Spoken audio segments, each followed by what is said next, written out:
Saudações técnicos, nono ano. Então agora a gente vai ver o processo inverso, né, dos produtos notáveis. Né? O produto notável era uma forma de escrever uma multiplicação, né? Produto é isso, então produto notável, anotar produtos, anotar multiplicação. E agora a fatoração, desculpa, é o inverso. É uma forma de pegar uma expressão que envolve soma e subtração e transformá-la num produto. Ok? Então, na primeira questão aí, porque há mais de uma maneira de se fazer a fatoração, você tem, colocando um fator em evidência, fatora os polinômios. Então, a gente tinha aqui, na letra A, você tinha 10x mais 10y, certo? Então, o que é o fator em evidência? Você vai ter uma soma ou subtração aqui no polinômio, certo? E você vai perceber que nos termos que aparecem nesse polinômio, há um fator numérico, o coeficiente, ou literal, uma letra, ou mais de uma letra, que se repete. Então ele está em evidência, em todos ele está aparecendo. Que a gente vê aqui que é quem? Que é o 10. O 10 aparece aqui e aparece aqui. Então você tira esse 10, certo? E transforma o que havia aqui, só uma soma na multiplicação. Como? Na hora em que eu tiro o 10 daqui, se eu for fazer essa divisão desse termo aqui por 10, cancela, sobra só o x. Mais, que é o mesmo sinal daqui, no mesmo caso aqui, se eu for fazer a divisão, cancela, sobra só o y. Então, ó, o que havia antes, que envolvia uma soma, né, de termos, num polinômio, você transformou num produto, certo? Ok? E para que serve isso? Às vezes, por exemplo, você tinha um cálculo nesse aqui, tipo 10x mais 10y dividido por 10. Né? Então você tira o 10 em evidência e pode cancelar esse 10, porque transformou na multiplicação, pode cancelar esse 10 com o outro. Antes não poderia, por quê? Porque você não podia fazer a soma por não saber o x e o y. Né? E aí você tem que lembrar que o valor 10 tem que dividir cada um deles. Quando está assim, não, fica mais claro, porque ele ia ficar aqui evidenciado na multiplicação, a multiplicação pode cancelar, quando está na divisão, você ia cortar. Né? Então é um dos usos da fatoração, certo? Então você transformou em fatores, certo? Esse aqui é um fator, que são os termos que envolvem a multiplicação. Então na B, a gente tinha y ao quadrado 9xy, certo? Então, o que é que está em evidência aí? O que é que está aparecendo aí? O y, né? Ó, ele está aqui e está aqui. O x só está aqui, o 9 só está aqui, né? Então, a gente tira o y. O que é que vai sobrar? Se aqui existem dois y, né? Por causa desses dois, você tira um, fica só um. Aqui tem 9xy, tira ele, fica 9x. Então, entre o parênteses, você coloca o que sobra, ok? Quando você tira aquele fator em evidência. AC é 0,5 x menos 1y.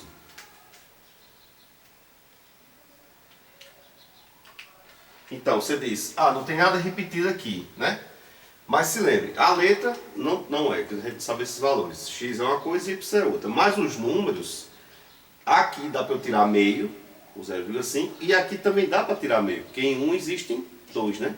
Então, eu tiro 0,5, aqui vai ficar x, né?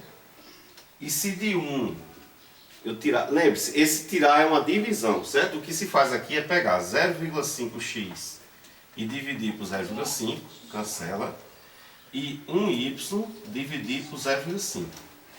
Certo? Então, o tirar que eu estou dizendo não é tirar de subtração, não é tirar ele de sumida, é uma divisão. Então, na hora que eu tenho 1 e divido em metades, quantas metades eu tenho? Eu tenho duas metades, né? Então, 2y. Então, tenha cuidado com isso, certo? Principalmente na parte numérica. Não é obrigado, com a primeira questão ali, que esteja o número repetido aparecendo. Pode ser parte deste número que você verifica se pode tirar dos que estão aparecendo. Tipo assim, tem um 3 e um 9. É diferente, mas você pode dividir 3 por 3 e pode dividir 9 também por 3, né? Tem um 5 e um 20. Você pode dividir o 5 por 5 e o 20 por 5. Então não é que tem que ser o mesmo número repetido, certo? é que tem que ter um jeito de você tirar alguém que está em comum. Então quem é comum a metade é ela mesma, quem é em comum a 1 que tem duas metades, pode tirar também. Na D,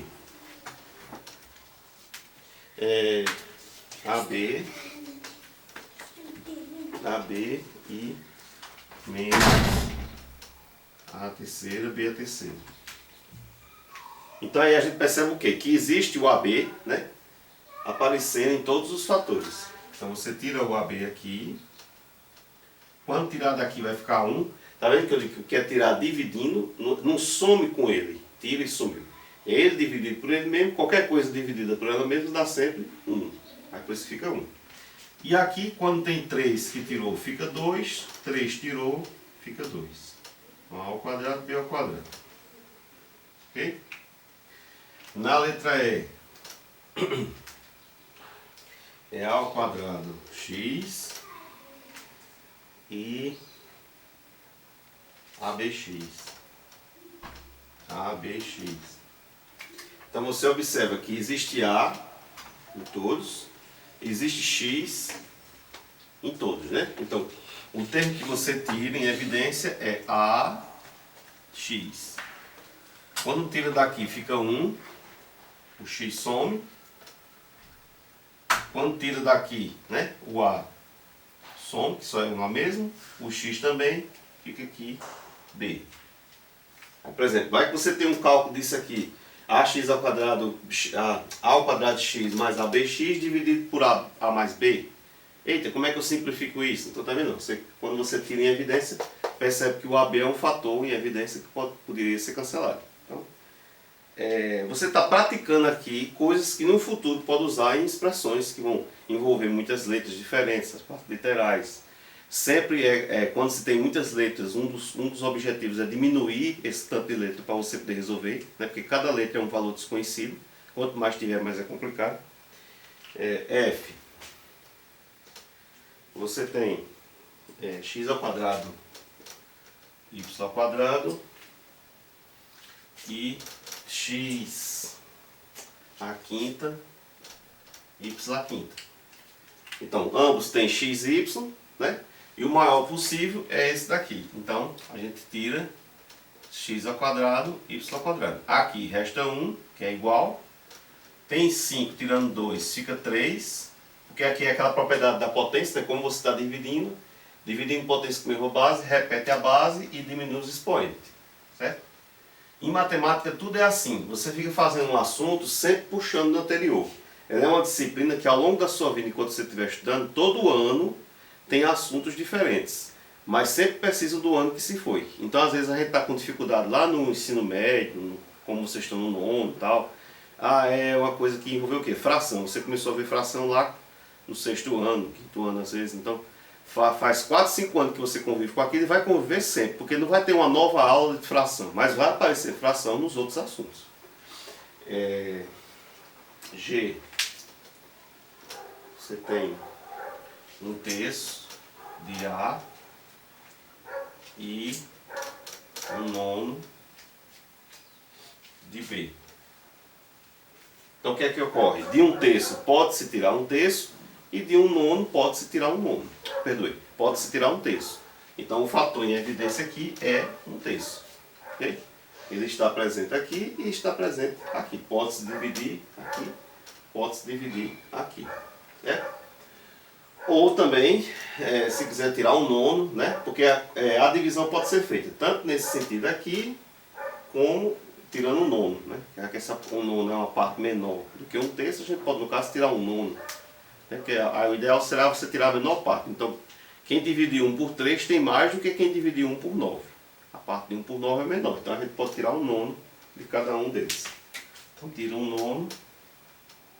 O que é que fica? Se eu pego 1/3 e divido por 1/9, pela regra, repete a primeira vezes o contrário da segunda. Isso é uma regra de divisão de fração, certo? Lá do sexto ano, né?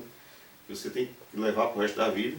Na divisão, repete a primeira e inverte a segunda. 9 dividido por 3 é 3. Então, quando se divide 1/3 por 1/9, o resultado é 3. 1/9 dividido por ele mesmo fica a mesma coisa. Fica só o B, né? Vamos ver aqui se tem F, G, sim, GH. E a letra H, a gente tem 2,5 de AX ao quadrado menos 2,5 de A. Então, aí dá para se ver que há o 2,5 em evidência e existe o A em evidência. Então, você tira 2,5 de A. Aqui resta x ao quadrado, tirou tudo, e aqui resta 1. Lembre-se sempre disso, quando parece que tirou tudo, é 1, porque é uma divisão, não é uma subtração que desconta e fica tudo zero. Ok? Vamos à próxima.